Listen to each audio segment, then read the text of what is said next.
Здравейте хора, аз съм Фроко Gaming BG и днес ще ви покажа как да си ускорите вашият компютър. Сега следвайте ме много внимателно. Като влезете в моят компютър, ще тракате дясно копче. Properties. System Protection. След това тук накрая Settings.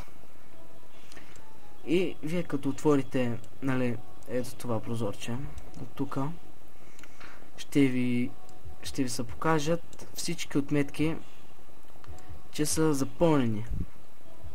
За целта да си ускорите компютъра, можете да ги майните една по една, така, но трябва много време да се занимавате.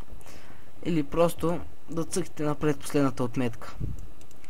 И то ви ги маха автоматично. И сега ще чакате малко. И като цъкнете Apply и OK. И ви става така менюто. Отдолу навсякъде така. Папките така ви ги дава. И да, това беше от мен. Надявам се видеото да ви е харесало. И чао!